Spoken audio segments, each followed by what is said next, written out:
Mais l'adoration, c'est adorer pour qui Dieu est, qui il est.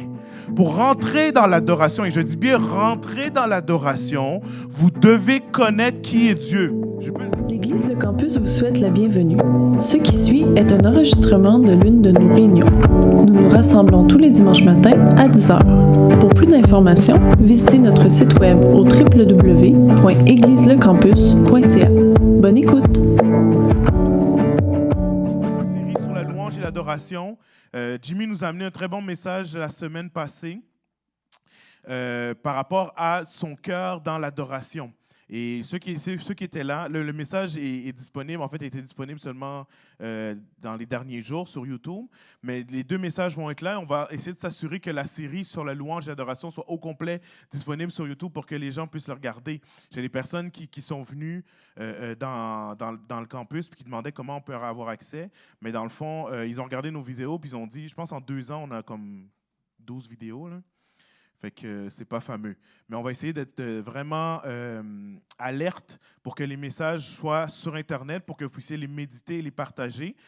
Parce que pour moi, je vais pouvoir aller un petit peu plus vite sur la connaissance qui est là, sachant que vous pouvez revenir sur les versets ou revenir sur vos notes en allant sur YouTube ou encore dans vos notes quand vous les prenez maintenant. Et donc, je sais que je peux passer un petit peu plus vite sur les choses, comprenez? Je peux passer un petit peu plus vite sur le contexte ou sur quoi que ce soit, parce que je sais qu'après, vous pouvez prendre les mêmes références et relire les contextes, relire le verset avant, relire le verset après, méditer la parole de Dieu. Toutes les choses qui, dans votre tête, disent « Ah, je ne savais pas ça » ou encore « ça a l'air spécial » ou encore le Saint-Esprit vous parle, prenez-le en note pour le méditer après, pour le lire, pour lire le chapitre au complet, puis voir qu'est-ce que le Saint-Esprit veut vous dire par ça. C'est ce qu'on appelle méditer la parole, l'approfondir. Donc, ne pas juste se fier sur ce que moi j'ai reçu et que je vous donne, mais le prendre comme une indication de ce que le Saint-Esprit veut vous dire. Quand je vous parle, c'est normal, c'est pas moi qui le fais, c'est pas parce que je suis un bon prédicateur, c'est parce que le Saint-Esprit parle à travers moi. Donc, il y a des choses qui vont vibrer sur votre cœur, il y a des choses qui vont vous toucher. Laissez-les pas là, parce que ça, c'est juste une semence. Il faut que vous méditiez de votre côté, que vous cherchiez dans votre parole, que vous approfondissez les choses. Ce n'est pas assez 52 heures en 52 semaines pour grandir dans la vie chrétienne. Ce n'est pas assez. La petite heure qu'on vous donne ici, ce n'est pas assez pour grandir. Vous devez méditer chez vous. Sinon, ça ne marchera pas. C'est comme si on vous disait un bébé grandit en 52 heures dans une semaine. Ça se peut pas. Ça ne se peut pas. Voilà. Fait que il faut approfondir, il faut méditer, il faut faire le travail. Et si vous faites ça, le Saint-Esprit va vous donner des choses qu'on ne vous a pas dit, mais il va vous donner des secrets pour vous, des trésors cachés qui sont juste pour vous. OK? C'est comme ça qu'on grandit. Dimanche passé, la prêche de Jimmy était quand même un petit peu plus longue que d'habitude, mais pour moi, elle était encore plus longue parce que à chaque fois qu'il arrivait, et il a comme survolé plusieurs points qu'on va parler dans la série, qu'on va approfondir dans la série, mais chaque fois qu'il arrivait sur un point, qu'il survolait, moi je le voyais comme un lac, tu lances une pierre, puis là, il survolait les points. Mais à chaque fois qu'il survolait, moi, dans mes notes, je descendais dans le plus profond, je disais les versets, à un moment donné, il a parlé de Matthieu, puis il a parlé de le jeûne qui est l'adoration, puis là, moi, j'ai été, la parole que Jésus dit, elle est dans Isaïe, puis là, j'ai été la lire, puis là, tout ça. Puis là, il y avait au moins 5 prédications dans mes notes par rapport à ce que Jérémie a dit. Parce que Dieu me parle, et quand Dieu me parle, moi, je reste là-dessus, je dis, OK, qu'est-ce que tu as, puis qu'est-ce que je peux continuer à méditer pendant la semaine. Fait que devenez des gens qui apprennent la parole comme ça, sinon vous allez dire, ben oui, ça fait 5 ans que je suis au campus, je ne grandis pas. Ce n'est pas la faute du campus. Que vous comprenez? OK. La prédication aujourd'hui, c'est louange, adoration. Je voulais commencer par définir. Jimmy a un peu parlé dans son message de qu'est-ce que ça veut dire dans l'hébreu et dans le grec, le mot louange, le mot adoration. Right? Donc, je n'irai pas là-dedans. Mais ce matin, je veux focusser sur la louange. Combien savent que dans les églises, le mot louange et le mot adoration est utilisé à tout bon escient, à tout bon côté? C'est un mot remplaçable. Tu peux dire des fois louange, tu peux dire des fois adoration. Les deux, c'est la même chose. Combien ont vu cette expérience-là, ont remarqué ça? On ne sait pas trop c'est quoi la différence entre louange et adoration. Fait qu'on met louange, adoration, on met chant, des fois on met même musique dans l'église. Tout est dans le même paquet. Ce matin, j'aimerais ça définir les mots. Pas parce que c'est important, à partir de maintenant, vous allez dans les églises ou autre chose, s'ils ne font pas la différence ou la distinction, ce n'est pas une autre bonne église. Non, ce n'est pas ça.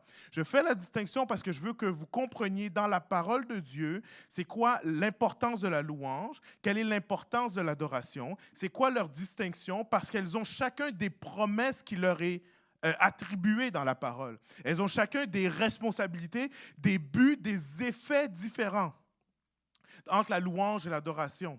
Ce n'est pas les mêmes personnes dans la louange et dans l'adoration. Fait que des fois, quand on va vous parler de ça, en fait, on va vous dire la louange, mais en fait, on vous parle d'adoration. Et des fois, on va parler d'adoration, mais en fait, on vous parle de louange. Ça arrive plus dans le premier cas que dans le deuxième. Mais ce matin, je veux que les mots soient bien définis dans votre tête. Et ce que je vais faire, c'est que je vais focusser sur louange. Parce qu'en fait, notre série est Cœur d'adorateur. Donc, vous allez voir que notre focus, en fait, est sur l'adoration.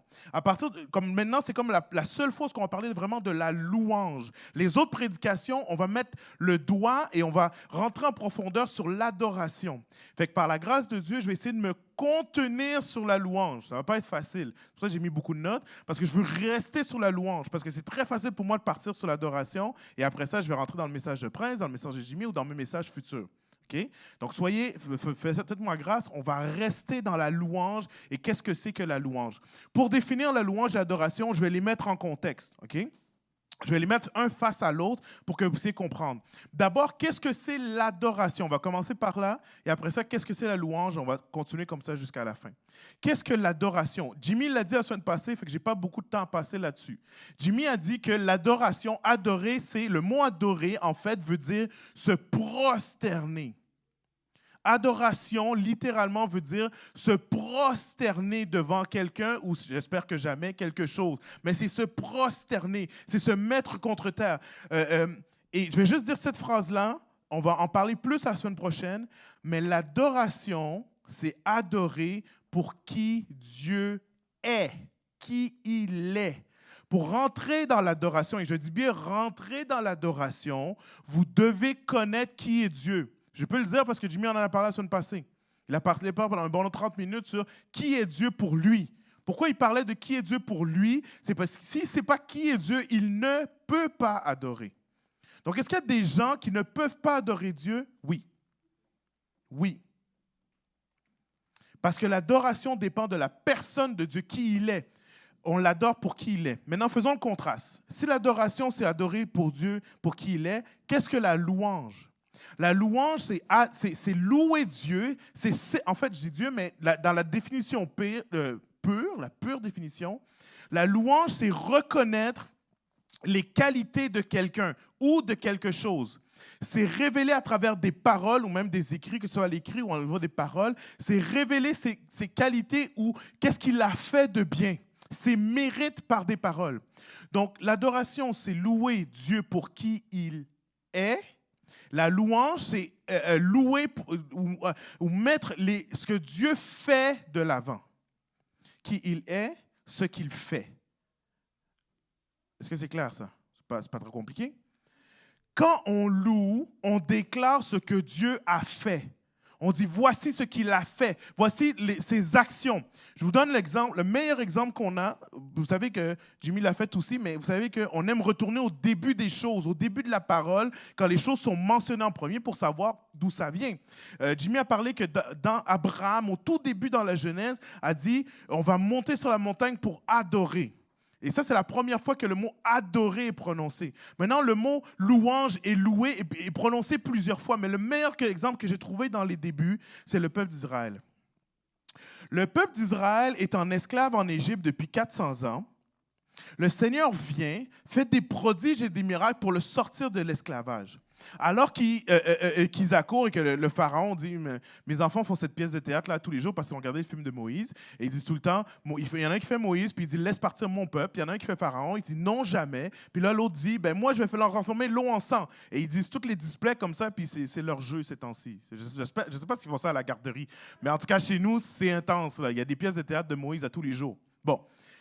Alors qu'il fait ces plaies-là et que Dieu se révèle, Pharaon finit par dire, oui, prenez votre peuple, prenez même des cadeaux qu'on va vous donner et partez d'Égypte, quittez.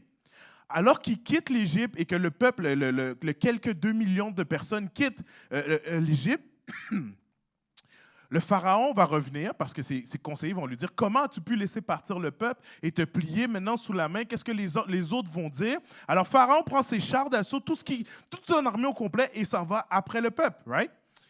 Quand ils arrivent pour traverser la mer Morte, ils arrivent là, Dieu ouvre les flots, je paraphrase, vous lirez Exode à partir du chapitre 5, Il ouvre l'eau, le peuple d'Israël passe.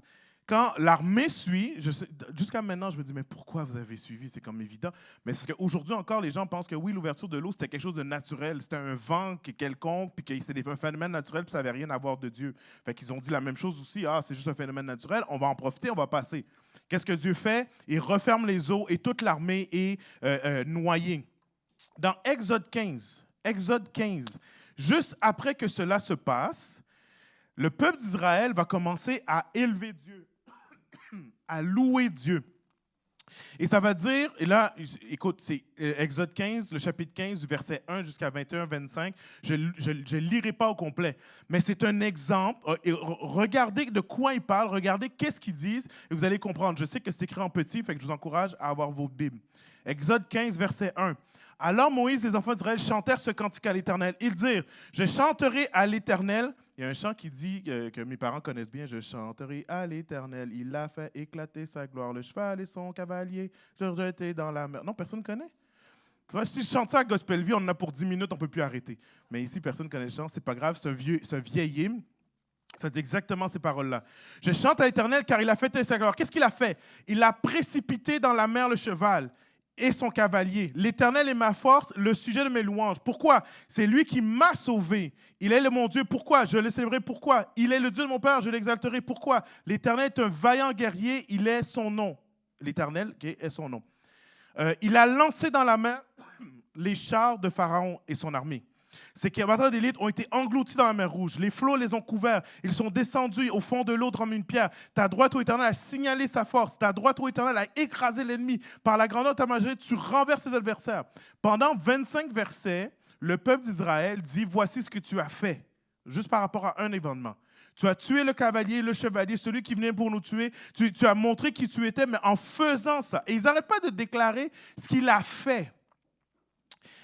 À chaque fois qu'il dit ce qu'il est, il dit l'Éternel est l'Éternel. C'est les seules fois que vous allez entendre l'Éternel est l'Éternel. Il est l'Éternel. Voici ce qu'il a fait, voici ce qu'il a fait, voici ce qu'il a fait. Pourquoi? Moïse arrive devant le peuple d'Israël au début dans l'esclavage et il dit, il va dire, mais les gens vont me demander c'est qui t'a parlé, c'est quoi son nom s'il t'a parlé. Et il va dire, l'Éternel a dit, mon nom c'est Je suis.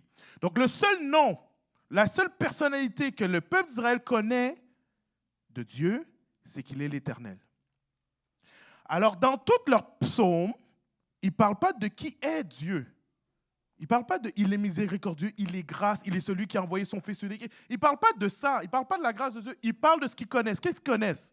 Il est l'Éternel, c'est tout. Leur niveau d'adoration est bloqué là. C'est tout ce que je connais de qui il est. Mais ce que je sais, c'est qu'est-ce qu'il vient de faire. Ça, par exemple, je peux t'en déballer des passages, parce que depuis l'Égypte, où on était esclave, jusqu'à maintenant, voici ce qu'il a fait. Je ne veux pas te dire qu'est-ce que ça veut dire qu'il est, mais moi, ce que je peux te dire, c'est voici ce qu'il a fait. Donc, le peuple d'Israël est à un moment de sa connaissance de Dieu où tout ce qu'il peut dire, c'est ce qu'il a fait. La réalité, c'est que la louange est accessible à tout le monde parce que tout le monde peut voir ce que Dieu fait. Et c'est pour ça que, quand j'ai dit tout le monde peut louer, mais pas tout le monde peut adorer, parce que ton adoration dépend de ta connaissance de qui est Dieu. Dans la parole, ça va dire, je n'ai pas mis le texte là, mais je vous le dis, ça dit « Toute créature loueront l'Éternel ». Ça dit que toute la terre, ce qui est dans les cieux et sous la terre et sur la terre et dans les mers, loueront l'Éternel, right? Est-ce que ça dit « adoreront » ? Ça dit que tout ce qui est vivant va louer l'Éternel. Pourquoi? Parce que même les animaux, les poissons et tout ça savent qu'est-ce que Dieu a fait. Ils ont cette connaissance instinctive-là. Ça dit dans la parole que toute la créature attend l'avènement de Dieu. Qu'est-ce qu'ils attendent? Quelque chose qu'il va faire. Ça veut dire délivrer la planète du péché. Mais jamais ça veut dire qu'un poisson adore Dieu. Jamais. Jamais. Parce qu'il n'a pas le Saint-Esprit de Dieu pour avoir la capacité de. Mais là, j'embarque dans l'adoration. Je vous avais dit que je n'embarquerais pas. OK? La louange. Donc, dans la louange, on est dans ce moment-là où on parle de ce que Dieu a fait. OK? Excusez-moi. Oh là là, je vais me rendre jusqu'à la fin. Autre exemple de l'installation de la louange. David, qui est l'homme que ça dit qui est qui est l'homme selon le cœur de Dieu. David va instaurer de la louange 24 heures sur 24 en Israël. Right? Il va prendre l'arche de l'Alliance, il va l'amener à Jérusalem, il n'y a pas encore de temple, mais il va l'amener là, à un endroit. Il va dire, vous autres les Lévites, qui êtes responsables du service de Dieu, restez concentrés, qui êtes responsables du service de Dieu, vous allez louer Dieu 24 heures sur 24. Il a dit louer Dieu 24 heures sur 24. Et voici le texte qu'il va utiliser dans 1 Chronique 16, quand David donne son instruction aux Lévites. Voici ce qu'il va dire. Vous allez louer l'Éternel, invoquer son nom, faire connaître parmi tous les peuples ses hauts faits. Ses hauts faits, c'est ce qu'il a fait. C'est les choses grandioses qu'il a fait. Chantez en son honneur, parlez de toutes ses merveilles, glorifiez-vous de son saint nom, que le cœur de ceux qui cherchent l'Éternel se réjouisse, et il recourt à l'Éternel à son appui, ce qu'il a fait, il nous a appuyés. Cherchez continuellement sa face. Souvenez-vous des prodiges qu'il a fait, des miracles et des jugements de sa bouche. David établit en Israël la louange 24 heures sur 24. La louange 24 heures sur 24. Et pourtant, David, dans la parole, est mentionné comme un adorateur, celui qui était selon le cœur de Dieu. Si vous voulez savoir comment adorer, lisez les psaumes. C'est un modèle d'adoration. Mais quand David établit la louange 24 heures sur 24, il n'établit pas l'adoration 24 heures sur 24, il établit la louange 24 heures sur 24. Pourquoi? Parce que tout le monde peut louer. Et David sait que tout le monde n'est pas à son niveau. Ça veut dire depuis jeune, avec la harpe, avec le lutheran, avec le tambourin, avec tout ce qu'il a appris à adorer Dieu pour qui il est. Mais il sait que tout le monde peut, et non seulement peut, mais doit adorer l'Éternel. Il le dit une multitude de fois dans ses psaumes, que tous doivent adorer l'Éternel.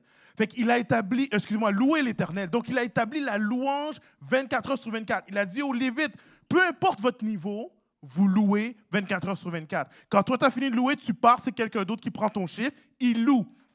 Il déclare ce que Dieu a fait. Il déclare comment il a agi, ses miracles, ses prodiges, ses hauts faits. Il loue 24 heures sur 24. C'est ça la louange. C'est ça que David a établi. La louange. Pourquoi? Parce que la louange ne peut pas être qu'intérieure seulement. La louange, je vous dis des fois au début des réunions, maintenant vous aurez la connaissance de pourquoi je dis ça. La louange, elle doit être déclarée, elle doit être manifestée, elle doit être entendue ou vue. La louange ne peut pas être juste à l'intérieur. OK? Je vous donne... le mot louange, le mot louer, le mot acclamer était souvent fait lorsque les rois arrivaient après une bataille victorieux.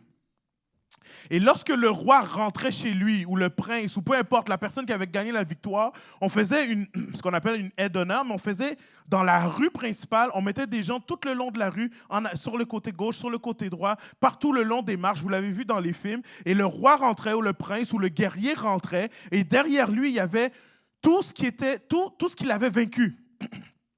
S'il a été faire des combats en Afrique, il allait prendre des éléphants, des girafes, et il allait les faire marcher derrière lui. Ils ne vont pas toffer longtemps là, en Europe, mais ce n'est pas grave. Il les faisait marcher, ils ont dit, regardez le butin, regardez ce que j'ai conquis. Et là, vous aviez les femmes, les hommes, qui étaient les guerriers qui étaient restés encore vivants. Vous avez tout ce peuple-là, tout amené en esclavage, amené derrière pour dire, voyez tout ce que j'ai fait. La louange était lorsque le combat était déjà gagné. Et ils étaient là sur les bords en train de déclarer les hauts faits du roi, en train de déclarer les hauts faits du prince. Et on établissait une aide d'honneur, peu importe quand est-ce que le roi rentrait, pour dire, regardez, tel roi, voici ce qu'il a fait, vainqueur de ci, vainqueur de ça, et dompteur de ci, dompteur de ça. Et là, on en ajoutait, mais on louait la personne. Et donc, ça devait être déclaré, parce que pour honorer la personne, il faut que ça soit entendu. Et la parole va dire que la louange doit se faire entendre, doit être déclarée, doit sortir de la bouche. Psaume 66, 8 va dire, peuple, bénissez l'Éternel, faites résonner sa louange. Ésaïe 40 va dire, élève ta voix avec force, élève ta voix, n'aie pas peur. Dans certains mots hébreux pour le mot louange, et je ne veux pas vous mélanger avec tous les mots, mais il y a un mot qui s'appelle yada, qui est traduit dans notre parole par louer, par célébrer. Le mot yada, en fait, quand tu regardes sa définition, la définition première, c'est lancer. C'est projeter quelque chose. Ça n'a rien à voir avec la louange. Mais dans le fond, c'est cet état où on lance fortement quelque chose vers Dieu. La louange ne peut pas être silencieuse. Est-ce que vous savez combien il y a d'anges juste autour du trône de Dieu? Juste autour du trône de Dieu. Pas d'anges, pas les myriades d'anges complets, mais juste autour du trône de Dieu. Dans l'Apocalypse, ça va dire qu'il y a 10 000 fois 10 000 anges autour du trône de Dieu. 10 000 fois 10 000, pas 10 000 plus 10 000, 10 000 fois 10 000. Donc combien d'anges?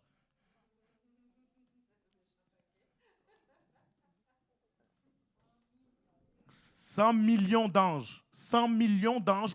Ce n'est pas la totalité des anges, c'est juste ceux qui sont autour du trône de Dieu. Et qu'est-ce que les anges disent autour du trône de Dieu? Saint, Saint, Saint est le Seigneur. Il est le roi des rois, le miséricordieux. Je l'ai mis plus tard dans Apocalypse 19. Et dans Apocalypse, il y a différentes phrases. 19, Apocalypse 5, Apocalypse 9, où on entend ce que les anges disent. Si j'ai 10 000 personnes dans une salle qui disent Saint, Saint, Saint, qui disent Saint, Saint, Saint, est-ce que c'est un endroit calme et silencieux? Est-ce que c'est là que je prends Élia pour aller l'endormir? Non. Maintenant, si j'ai 10 000 fois 10 000, pas hommes, mais anges qui disent ça. Vous savez, des fois, on est dans la louange et on n'aime pas ça quand c'est trop bruyant, quand c'est désordonné. Vous n'aimerez pas le ciel.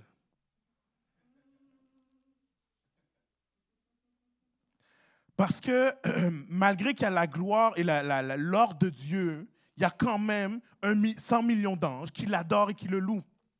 Il y a les chérubins qui disent complètement autre chose, qui sont autour. Et il y a d'autres êtres vivants qui disent complètement autre chose. Mais il y a cette, je ne sais pas si c'est une cacophonie, mais il y a ce bruit de louange qui monte, qui est autour de la... Et Dieu se tient au milieu de ça. Il ne dit pas, oh non, c'est trop fort. Non, Dieu se tient au milieu de ça. Il a créé ça comme ça. Il a voulu ça comme ça. C'est pour ça que souvent, les chants de louange, ça va être nos chants rapides, ça va être nos chants intenses, ça va être nos chants qui... Parce que dans la louange, il y a cette ferveur-là, il y a ce bruit-là qui sort et qui monte vers Dieu. La parole de Dieu va dire, sortez, et dans Moïse, le texte que j'ai lu tantôt, ça dit, sortez les tambourins, sortez la lutte, la harpe, les cymbales, sortez les affaires, faites du bruit pour louer et adorer, louer Dieu. Je vais aller rentrer dans l'adoration encore, je m'excuse. Donc là, j'ai accéléré, OK? Qui peut amener la louange? J'en ai parlé un peu tantôt. Ça dit dans Psaume 150, verset 6, que tout ce qui respire loue l'Éternel. Que tout ce qui respire loue l'Éternel. C'est quoi la seule raison qu'on a de ne pas louer Dieu? Si on est mort, c'est même pas une joke. Je suis désolé, c'est vraiment ça. Psaume 115, verset 17. Ce ne sont pas les morts qui célèbrent l'Éternel, ce n'est aucun de ceux qui descendent dans le lieu du silence qui louent Dieu. Le seul moment où la parole nous dit de ne pas louer, c'est quand on est mort. Ça veut dire que quand tu commences à louer et faire du bruit dans l'église, quelqu'un te dit « tu chantes trop fort », dis « j'arrêterai de chanter quand je serai mort ». C'est tout. Là, pour l'instant, ma job, je respire, je loue l'Éternel. Et je loue l'Éternel, et je loue l'Éternel, parce que tout ce qui respire loue l'Éternel. La seule raison que tu as de ne pas louer, c'est si tu es décédé. Comme les gens disent, je me reposerai quand je serai mort. Ça, ce n'est pas un bon dicton. Mais j'arrêterai de louer quand je serai mort, ça, c'est un bon dicton. Et ça ne durera pas longtemps, parce que quand tu vas être ressuscité, tu vas recommencer à louer au ciel. Amen? Amen? Maintenant, la parole nous dit aussi... quand est-ce qu'il faut louer le Seigneur? Et ça dit en tout temps, que mon âme célèbre l'Éternel en tout temps. Mais je vais amener un point particulier sur le quand. Parce que le quand se lie au pourquoi la louange. Je vous dis que la louange et l'adoration, ce n'est pas la même chose. Je vous dis que la louange et l'adoration ne servent pas les mêmes fonctions et ne sont pas faites par les mêmes personnes. Okay? Donc là, je vais rester focusé sur la louange et mon frère Prince parlera de à quoi ça sert l'adoration. Mais la parole va dire, entrez dans les portes, entrez dans ces portes avec des louanges, dans ces parvis avec des cantiques, célébrez-le, bénissez son nom. Donc spécifiquement, dans ce cas-ci c'est David, nous dit qu'on doit le louer quand on rentre dans son temple. Amen. Quand on rentre, j'ai fermé la fenêtre de mon PowerPoint, désolé. Quand on rentre dans son temple, Lorsqu'on arrive dans le sanctuaire de Dieu, c'est pour ça qu'on commence la plupart du temps avec de la louange. Parce que ça dit entrer dans ses portes avec la louange. Non, pourquoi est-ce que David nous dit d'entrer dans les portes de Dieu, d'entrer dans son temple, d'entrer dans son sanctuaire avec les louanges? La réponse est dans Psaume 22, verset 4, que je vous parle depuis, je pense, le début que je vous parle, qu'il va y avoir une série de la louange. Je vous parle de ce verset-là, mais je ne vous l'ai jamais cité, maintenant je vous le dis. Pourquoi? Parce que Psaume 22, verset 4 va dire « Pourtant tu es le Saint, tu sièges au milieu de la louange de ton peuple. » Tu sièges, toi le Saint, tu sièges, en passant la phrase est extrêmement contradictoire. Je ne sais pas si vous la voyez la contradiction, mais ça dit que le Saint des Saints, l'Éternel qui est Saint, siège au milieu de la louange d'Israël. Sur quoi Dieu est assis? Je veux participer parce que vous me regardez comme... Sur quoi Dieu est assis? Dans la Bible, jamais Dieu est assis sur un tabouret. Dieu est assis sur un trône. Donc, c'est pour ça qu'on va dire que Dieu trône et que quand on élève une louange qui monte vers Dieu, on établit son trône. On établit son siège. On lui fait une place pour qu'il vienne prendre place. On lui fait la place. Pourquoi? Parce qu'on le met à l'honneur. Dans ta louange, tu prends ce que Dieu a fait et tu le mets à l'honneur. Regardez celui qui a. Regardez qu'est-ce qu'il a fait. Regardez le Dieu de miracles. Regardez le Dieu de prodiges. Voici qu'est-ce qu'il a fait. Donc, tu places un trône pour Dieu. Et c'est pour ça que le psalmiste dit, quand vous entrez dans le sanctuaire, rentrez avec des louanges et de la célébration. Célébrez-le pour ce qu'il a fait.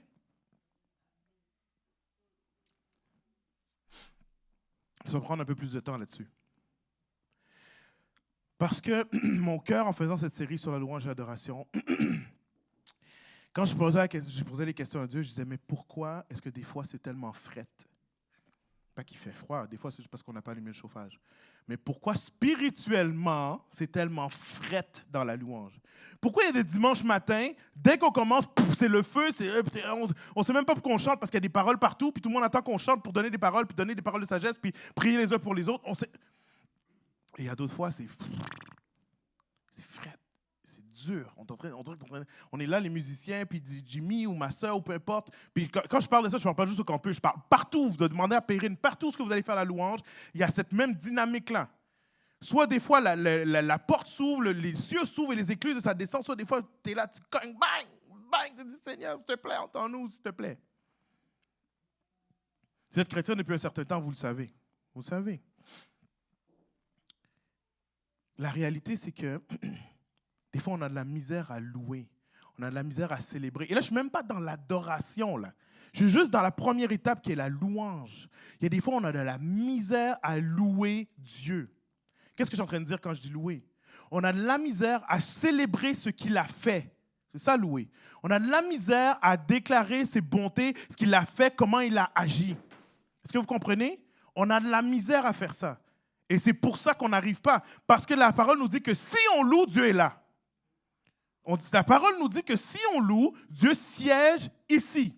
Fait que si Dieu ne siège pas ici, et croyez-moi, quand Dieu siège, on le sait, on le sent, si Dieu ne siège pas dans la place, c'est parce que nous, on ne loue pas. C'est parce qu'on vient dans la salle et on s'attend à ce que quelqu'un nous amène dans le trône de Dieu. On s'attend, peu importe la situation, les circonstances qu'on a vécues, la chicane dans l'auto, les enfants, peu importe, on rentre ici complètement distrait, complètement aucun focus sur Dieu. On s'assoit et on attend que le chant nous amène dans la louange. Est-ce que vous êtes avec moi? Maintenant, voici le problème. La louange est le niveau d'entrée dans le sanctuaire de Dieu. La louange est la base. En fait, la parole, vous n'allez peut-être pas être d'accord, mais la parole dit que même les non-chrétiens peuvent louer. Ils ne peuvent pas louer avec le Saint-Esprit, mais je n'ai jamais parlé de Saint-Esprit dans la louange. Là. Est-ce que vous êtes avec moi? Je ne sais pas si je peux dire ces affaires-là, mais je n'ai jamais parlé de Saint-Esprit dans la louange. Le peuple d'Israël louait Dieu. La femme samaritaine louait Dieu. Mais Jésus a dit, je recherche des adorateurs. Mais il louait quand même avant. Jésus n'a pas dit, votre louange est zéro. Non, la louange était là. Mais je cherche des gens en esprit, en vérité. On va parler la semaine prochaine. Mais Jésus s'attend, à la base, tout le monde doit louer.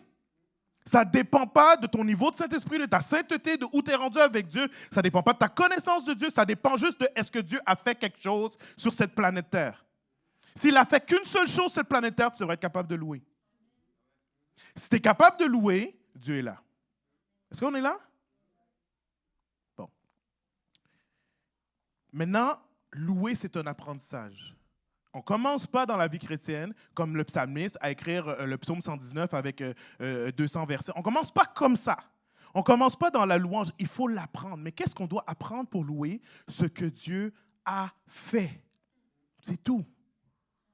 Oui, c'est vrai qu'à chaque fois qu'on prêche, on dit vous devez avoir une relation avec Dieu parce que vous allez apprendre à connaître qui est Jésus. Mais avant même ça, rappelez-vous de ce que Dieu a fait. David va dire, je mets constamment, je me rappelle de ce que tu as fait. Constamment. Quand il dit ta louange est sur ma bouche, ce qu'il veut dire, c'est je me rappelle de ce que tu as fait. Fait de base. Ça veut dire que mes enfants, à 4 ans, peuvent louer Dieu. Parce que quand ils disent, mon père avait fait un exercice, on a prié en famille, puis on a dit on devrait donner des remerciements pour les enfants. Puis en fait, quand il a dit Emma, elle a dit merci Dieu parce que tu as créé la terre. Elle a loué. Et après ça, je ne me rappelle pas ce qu'Eva a dit, mais Félix a dit merci parce que tu as créé la terre et tu le tiens dans le creux de tes mains. Il a loué à 3 ans. La louange, c'est le niveau basique. Maintenant, le problème, c'est que pourquoi on n'arrive pas à louer? Et en fait, pourquoi l'ennemi fait tellement d'efforts pour nous empêcher de louer? Parce qu'il ne veut pas que la présence de Dieu descende. C'est qu'en fait, il y a plusieurs niveaux. Je ne sais pas si j'ai le temps de vous le dire, parce que là, je m'éloigne de mes notes. Là. En fait, non, je n'irai pas là-dedans. Je ne vais pas aller dans le concret, je vais aller dans le supérieur. La louange, à cause des circonstances que l'on vit, il y a une dimension de foi dans la louange. OK? Ouf, man, je vais vous perdre. OK, je vais essayer d'être clair. La louange dit ce que Dieu a fait. Donc, quand on parle de la louange, on regarde le passé, right? C'est ce que Dieu a fait ou ce que Dieu est en train de faire. On est dans le passé et dans le présent. On est d'accord? On est tourné par là. Donc, le peuple d'Israël, quand il est sorti d'Égypte, il dit, Dieu, tu as tué les cavaliers, tu nous as délivrés, tu as envoyé des plaies sur l'Égypte, Il célèbre ce que Dieu a fait. OK? On n'est pas encore de ce que Dieu va faire ou ce qu'on veut qu'il fasse. On est dans ce qu'il a fait. OK? Donc, maintenant, quand tu mets la dimension de foi dans la louange, tu allies ce qu'il a fait à ce qu'il va faire. Et c'est pour ça que la louange devient importante.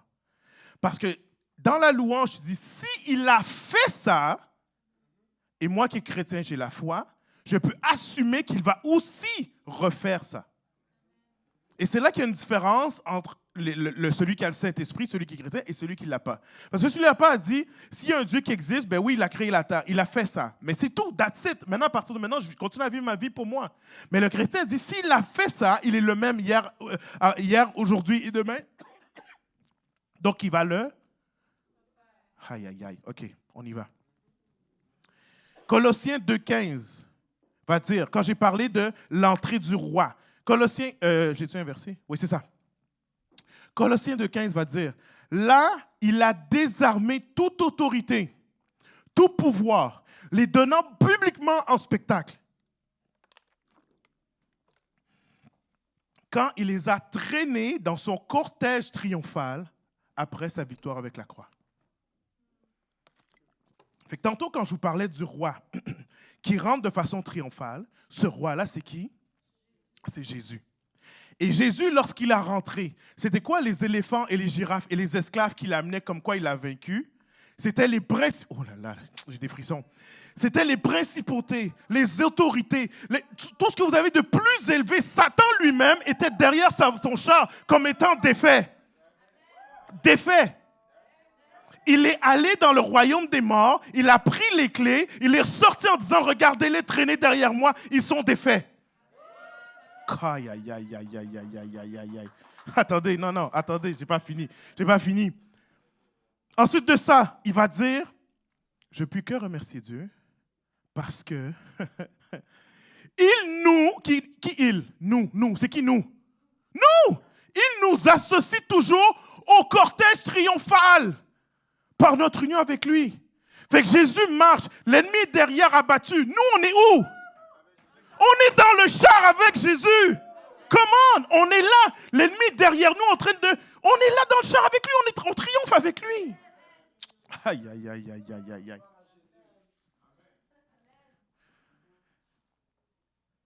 Et ça va dire qu'il se sert de nous pour répandre un parfum partout où qu'on va. Alors on est dans son char, victorieux, triomphant, l'ennemi qui est traîné, enchaîné derrière lui, derrière nous. Et après ça, maintenant, il dit, va. Et cette victoire-là, partage-la partout où tu vas. Répands ce parfum-là de louange partout où tu vas. Donc, partout où tu vas, tu dis, regardez qu'est-ce qu'il a fait. Regardez qu'est-ce qu'il a fait. Regardez qu'est-ce qu'il a fait. Regardez qu'est-ce qu'il a fait. C'est tout. Et c'est pour ça que l'ennemi ne peut tenir dans la louange de Dieu. Il ne peut pas. Fait que l'ennemi, quand il rentre avec toi ou que tu as des fortes pensées ou tu as des manques de pardon, tu as n'importe quoi, quand tu viens, il veut que tu gardes ta bouche fermée. Parce que du moment où tu ouvres ta bouche, Dieu vient, il est obligé de partir. Derek Prince faisait une prédication dernièrement sur... pas dernièrement, ça fait longtemps, c'est Derek Prince. Il faisait une prédication et il disait, on était moi et ma femme avec deux femmes russes qui ont été libérées de tout ce qui se passait en Russie à ce moment-là et qui venaient et avec eux, on louait Dieu. Mais eux autres, quand ils louaient Dieu, c'était loud, c'était fort. Il n'y avait pas de micro, rien, mais c'était intense. Ils n'avaient aucune peur, aucune quoi, à cause de leur passé. Vous comprenez ce que je veux dire? Leur louange était intense parce que ce qu'ils ont vécu, Dieu les a sortis de prison, là. Dieu les a sortis de la mort. Fait qu'eux autres, leur louange, c'est pas une petite louange, alléluia, gloire à Dieu. Non, c'était intense. Et là, Derek Prince est avec sa femme, et alors qu'on sonne à la porte, il y a un membre de l'église, une femme de l'église, qui sonne à sa porte et qui dit mon mari, il sort de prison et il est démonisé. Il a un démon, je sais qu'il a un démon, priez pour lui.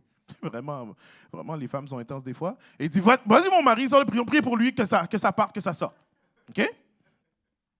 Alors, le mari, j'imagine, le mari suit, lui aussi pas très triomphant. Il rentre dans la salle et il continue. Et Derek Prince a dit, le Derek Prince qu'on connaît maintenant et qui est très, que Dieu a beaucoup utilisé dans la délivrance, à ce moment-là, il ne connaissait rien des démons. Fait qu'il a dit tout ce qu'il avait à dire. Il dit, ben, tu sais quoi, on prie, venez prier.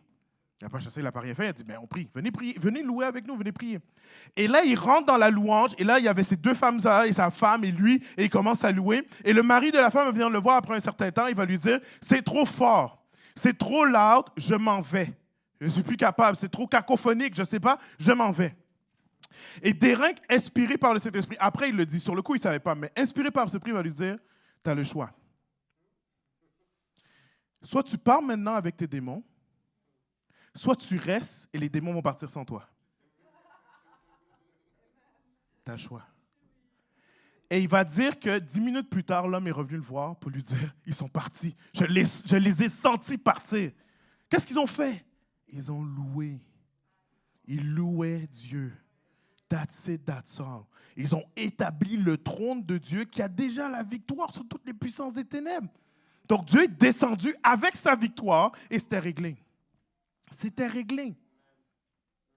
Où ce que je veux vous en venir quand je vous dis de la foi, c'est que lorsqu'on doit louer, oui, il y a des choses qui nous empêchent de le faire. Il y a des moments, il y a des attitudes, il y a des distractions qui nous empêchent d'ouvrir notre bouche. Je vais parler de moi, mais je me souviens de plein de fois où ce qu'avec Véro, il fallait qu'on prie. Et c'est pas que quelqu'un tenait ma bouche, j'avais juste pas envie.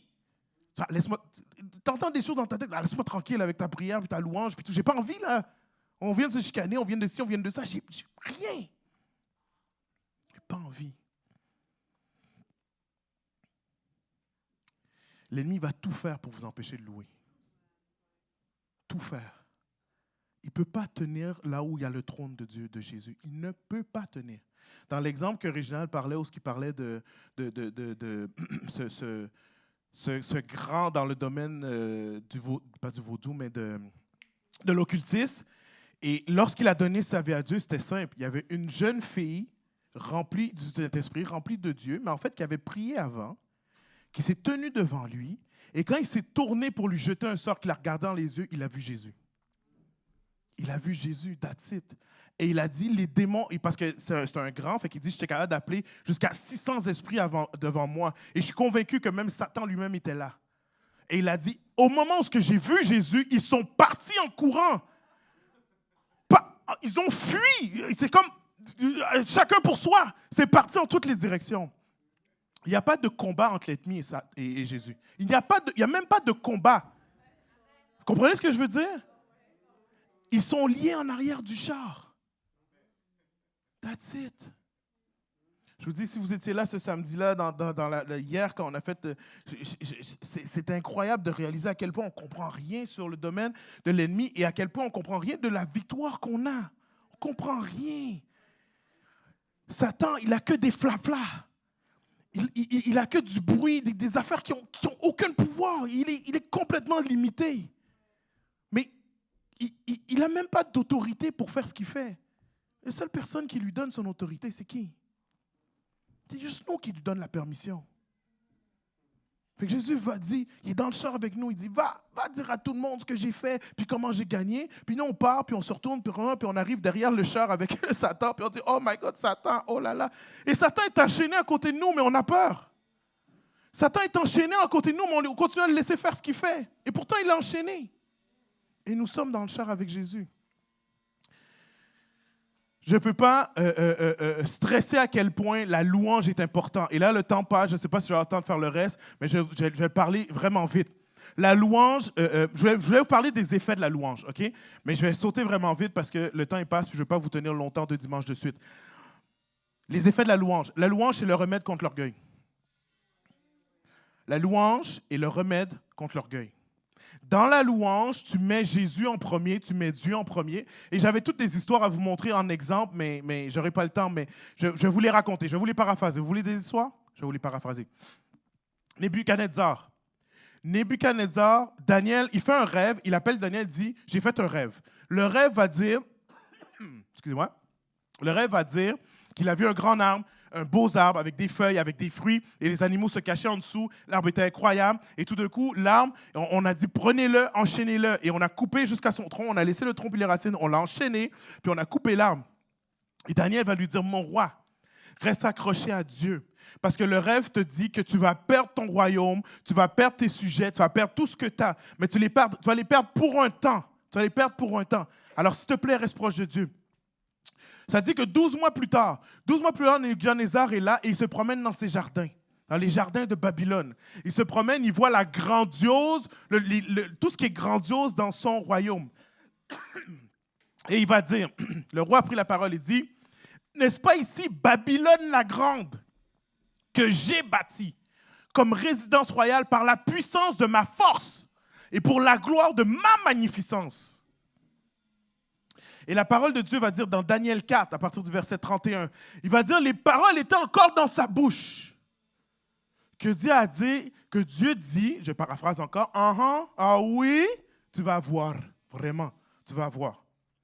Et Dieu ça dit qu'à partir de ce moment-là, il va perdre toute sa sainteté d'esprit.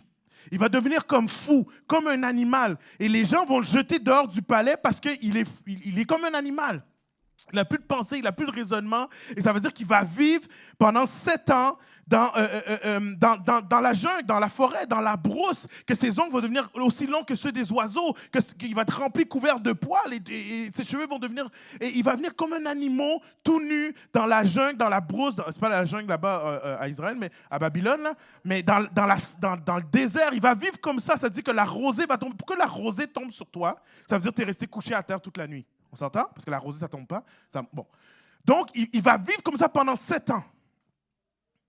Après ces 7 ans-là, ça va dire au verset 34 de Daniel 4, ça va dire « Après que le temps marqué, 7 ans, moi, Nebuchadnezzar, je levai les yeux vers le ciel et la raison me revint. » Première parole qui va dire « J'ai béni le Très-Haut. J'ai loué, j'ai glorifié celui qui vit éternellement, celui qui a la domination et domination éternelle, dont le règne subsiste de génération en génération. » Nebuchadnezzar n'est pas chrétien pour 2 scènes. Il n'est pas du peuple juif, mais il commence à louer Dieu. Il commence à louer Dieu. Il va dire, tous les habitants de la terre ne sont à ses yeux que néants. C'est-à-dire, moi qui étais le grand roi, en fait, je ne suis rien devant Dieu. Il agit comme il lui paie, avec l'armée des cieux, avec les habitants de la terre. Il n'y a personne qui résiste à sa main et qui lui dise, que fais-tu? Maintenant, moi, Nebuchadnezzar, je loue, j'exalte, je glorifie le roi des cieux dans toutes les œuvres qui sont vraies et les voies qui sont justes. Nebuchadnezzar, en sortant de là, loue Dieu. Son orgueil est à zéro. Comprenez bien, là. Il n'a toujours pas de vêtements, il est encore dans la savane, il sait qu'est-ce qu'il a vécu. Son orgueil est à zéro. Tout ce qu'il fait, c'est louer Dieu. S'il vous plaît, frères et sœurs, attendez pas que Dieu vous humilie pour louer Dieu. Louez-le tout de suite. Là, c'est pas moi qui le dis parce que c'est dans la parole. Vous avez l'exemple là. Oui, mais on a l'air de la grâce. OK, continuez comme ça, on va voir. Loue Dieu maintenant. Et si tu sens que tu as de l'orgueil, à chaque fois que tu sens que j'ai une promotion, j'ai bâti ça, j'ai fait ça, j'ai construit ça, s'il te plaît, commence à louer Dieu tout de suite. Remets Dieu à sa place tout de suite là. Laisse pas l'orgueil grandir. Et si tu sens que l'orgueil est déjà grandi, comme la plupart d'entre nous, puis qu'on sait qu'on a déjà l'orgueil, commence à louer Dieu là. Rappelle-toi ce qu'il a fait. Si tu ne sais pas comment louer, prends les versets, prends les psaumes, mets-les sur ton frigidaire, apprends-les par cœur, prends les psaumes, lis-les. À chaque fois que tu vois de la louange, répète la phrase 3, 4, 5 fois, 6 fois, jusqu'à temps que la louange soit dans ton être, que ça soit qui tu es. C'est normal que c'est difficile d'adorer, de comprendre qui est Dieu. On passe toute notre vie à ça. Mais la louange, c'est basique. Tu dois pouvoir louer. Tu dois pouvoir, commence 2024, dis, je vais apprendre la louange de Dieu, je vais apprendre les psaumes, je vais lire un psaume par jour, peu importe ce qu'il faut, parce que dans le début de l'année 2024, 6 janvier, quand le pasteur va dire, loue l'Éternel, je vais avoir 10 minutes de louange, c'est lui qui va devoir m'arrêter. Parce que je vais tellement avoir de louange à dire. Je vais pouvoir déclarer qu'est-ce que Dieu a fait. Maintenant, le but, c'est que les psaumes deviennent votre apprentissage. Mais la parole de Dieu va dire, déclare un chant nouveau. Comment je déclare un chant nouveau de louange de Dieu? Je déclare les choses qu'il vient de faire dans ma vie. C'est ça la nouvelle louange. Un chant nouveau, ce n'est pas juste ceux qui chantent. C'est dans le fond, Dieu vient de faire quelque chose, je le chante, je le célèbre, et plus tard dans ma vie, j'aurai toujours cette louange-là à célébrer. J'ai passé beaucoup de temps sur Nebuchadnezzar. Prochain exemple, Israël au désert. Quel est l'inverse de la louange? Quel est l'opposé de louer? Vous l'avez, c'est pas le mot biblique, mais c'est ça. Les murmures, le chialage et les... Ouais, OK. On appelle ça la médisance dans la parole. OK? Tout ce qui est négativé, tout ce qui est chialé, tout ce qui est toujours voir le négatif. Ah, moi, je suis un gars moitié de verre vide, puis tatati. C'est l'opposé de la louange. Vous dites, Steve, de quoi tu parles? L'histoire, elle est là. Vous irez voir Exode 29, Lévitique. Vous irez voir tout le Pentateuque. Pendant tout le Pentateuque, il y a une seule chose qui se passe.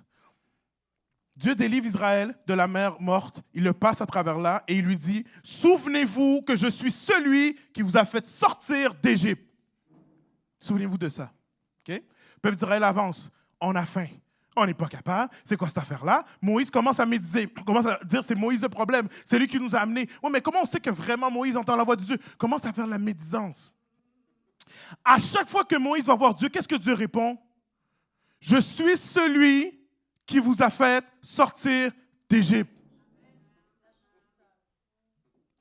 Merci, Véro. C'est ce qu'ils savent. Right? Oh, on n'a pas d'eau, on n'a pas d'eau. Moïse prend le bâton et dit, je vais dire ce que l'Éternel a dit. L'Éternel qui vous a fait sortir d'Égypte vous donnera de l'eau aujourd'hui. Plus tard, l'Éternel qui vous a fait sortir d'Égypte vous donnera de la manne, après ça, des oiseaux, de la volaille. Puis à un moment donné, ils vont dire, « Oh, mais est-ce que Moïse entend vraiment la parole de Dieu? Nous, on pense que les autres personnes peuvent l'aider. » Il va prendre Aaron, il va prendre les autres, et il va tuer tous les restes qui voulaient prendre le leadership. Ils vont dire, « Pour que vous sachiez que je suis celui qui vous a fait sortir d'Égypte, l'Éternel. » Les grands théologiens de ce monde, les hommes de Dieu, bon, je ne vais pas dire ça, mais en tout cas, il y a des gens qui vont vous dire que plus vous allez connaître Dieu, plus vous allez avoir des raisons de rester avec lui. Dieu a dit au peuple d'Israël, la seule raison que tu dois me suivre, c'est que je t'ai fait sortir d'Égypte. Tu as besoin d'une raison, ce que tu connais déjà. Tu n'as aucune excuse. Ah, je ne sais pas, je dois apprendre plus de Dieu, je dois passer plus de temps à la prière dans la Bible. C'est vrai, mais rester avec Dieu, ça dépend de la louange. Le contraire de la louange. Qu'est-ce que Dieu disait à chaque fois au peuple d'Israël? Qu'est-ce qu'il est en train de dire? Il dit, si pendant que tu chiales, s'il y a une personne dans ton entourage qui dit, « Wow, attends, Dieu nous a fait sortir d'Égypte, il va nous donner du pain et de l'eau, arrêtez là. » Automatiquement, la médisance est contrée. Mais dans tout le peuple, avant d'arriver à Moïse et à Aaron, il n'y a personne qui disait, « Wow, minute, rappelez-vous ce que Dieu a fait. » Personne. Quand vous entendez des commérages, des mémères, des murmures, des ci, des ça, le pasteur, le diacre, le ci, le ça, peu importe, est-ce que vous arrêtez pour dire « Wow! » On sert Dieu. Est-ce que tu te rappelles qu'est-ce qu'il a fait? Est-ce que tu te rappelles comment il a agi? Est-ce que tu te rappelles comment il t'a délivré? C'est Dieu. C'est Dieu. C'est Dieu qui est en charge de l'Église. Tu sais quoi? Moi, j'ai appris, dans mes années de pastorat, j'ai appris à servir Dieu, peu importe ce que les gens disent. Parce que la réalité, c'est que des fois, j'entends ce que les gens disent sur moi ou sur les pasteurs. J'ai dit, guys, le Dieu que tu sers, si vraiment ce que tu dis c'était vrai, ton pasteur, il serait mort déjà. Il serait déjà parti, il serait déjà abandonné. Dieu l'aurait mis dehors de son église. Si Dieu ne l'a pas mis dehors, si Dieu ne l'a pas tué, ne l'a pas donné l'éclair, le Dieu que je connais, ça veut dire que ce n'est pas si pire que ça. Ça veut dire que lui fait grâce, donc toi aussi fais grâce. C'est tout. Rappelle-toi ce que Dieu a fait. Je vous le dis, on en rend les choses tellement compliquées. Et Prince va venir dans l'adoration. Je suis en train de tuer son message là, mais il va venir dans l'adoration qui va nous dire on doit apprendre à qui Dieu est. Et à tous les jours, on apprend qui Dieu est. Et on doit se baser sur qui Dieu est. C'est vrai, mais ce n'est pas une excuse. Parce qu'on sait qu'est-ce qu'il a fait. Et donc, s'il a fait ça, s'il est assis dans le char de triomphe, il l'a déjà fait. Donc maintenant, on peut mettre la foi qu'il le fera. On peut mettre la foi qu'il s'en occupe. Juste à cause de ce qu'il a fait. Tantôt, j'ai parlé de quand est-ce qu'il faut louer.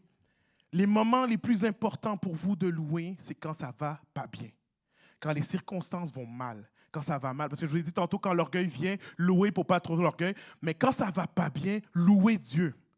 C'est une circonstance, c'est une occasion que vous n'aurez jamais plus de louer Dieu. Au ciel, ça va toujours aller bien. Fait qu'on va tous louer, mais ce ne sera jamais une louange, comme la parole dit, qui est précieuse parce que c'est au travers des larmes. La seule occasion qu'on a de louer à travers les larmes, c'est ici-bas. Et ça, c'est compté au ciel. Dernière chose, je finis avec ça, la louange en combat spirituel. Pas l'adoration, la louange dans le combat spirituel. Ça veut dire, psaume 8, 2. Éternel notre Seigneur, que ta gloire est admirable sur la terre, toute la terre entière. David est en train de louer. Au-dessus du ciel, on célèbre ta splendeur. Il est en train de louer. Et il va dire, de la bouche des enfants et des cris des nouveau-nés, tu fais jaillir la louange qui confond tes adversaires. Non. Tu fais jaillir la louange qui confond tes adversaires. De la bouche de qui? Théologiens, des pasteurs, des prophètes, des enfants et des nouveau-nés à la mamelle. Right?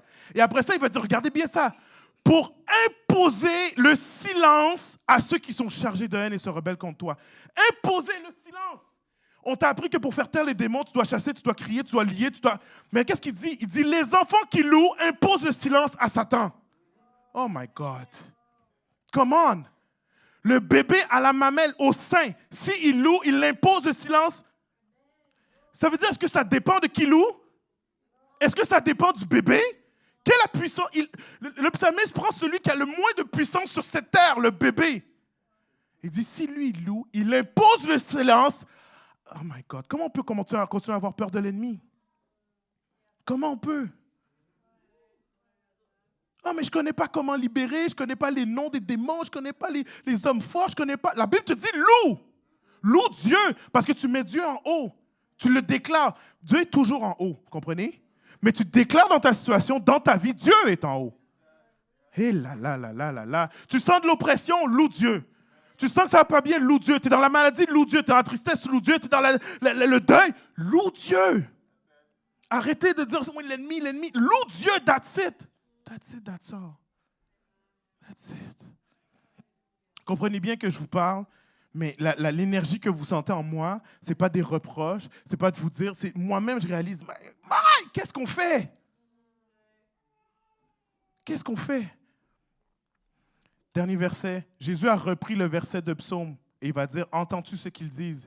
Parce que là, on a amené des enfants à Jésus et ils vont dire, les scribes, les pharisiens vont vouloir tasser les enfants et Jésus va dire, n'avez-vous jamais lu de ces paroles? Tu as tiré des louanges de la bouche des enfants et de ceux qui sont à la mamelle.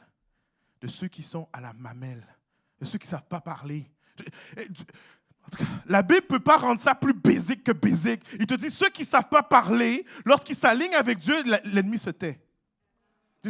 Comment on peut s'appuyer sur nos forces, sur nos capacités, sur nos connaissances, sur les versets qu'on connaît pour combattre l'ennemi? Dieu dit à la mamelle, ils imposent le silence à Satan. Pensez-y 2 secondes. Ah, moi, juste attends, je vais t'amener la maladie. Et puis ma fille était, oh non, alléluia. Fini, silencieux. Quand l'ennemi est silencieux, qu'est-ce qu'il peut faire? Tout ce qu'il peut faire, c'est du bruit. Donc, il fuit. Il ne peut rien faire d'autre. Si seulement on rentre dans ce lieu ici, avec une louange qui est réelle, qui est vraie, qui vient du cœur, où on met vraiment Dieu devant nous. Et si on rentre dans le sanctuaire avec ce genre de louange-là, il n'y a pas un démon qui va rester là. Il n'y a pas une maladie qui va rester. Oui, après ça, tout ce que j'ai prêché avant est encore vrai. Oui, il faut déclarer, oui, il faut prendre l'autorité, oui, tout ça, c'est vrai. Mais la base, c'est la louange. Que personne ne me dise jamais pourquoi on commence l'église avec la louange. La base, c'est la louange. Est-ce que vous comprenez? Je m'excuse, j'ai pris plus de temps que j'avais prévu. Et j'ai dépensé plus d'énergie aussi que j'avais prévu. Mais tu as dit, je vais faire une petite prêche calme pour protéger ma voix. Merci, Jimmy a soif, alléluia, gloire à Dieu.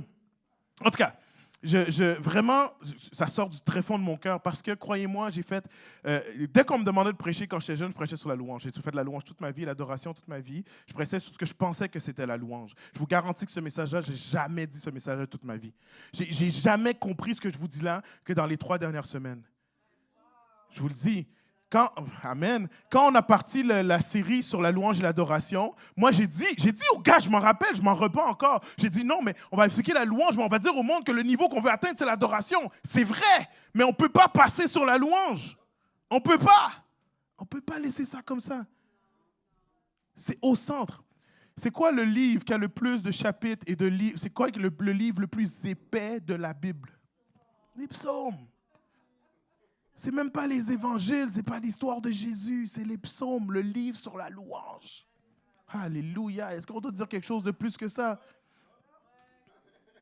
Alléluia. C'est vraiment tard. Vous savez quoi? On va lever, on va lever Dieu.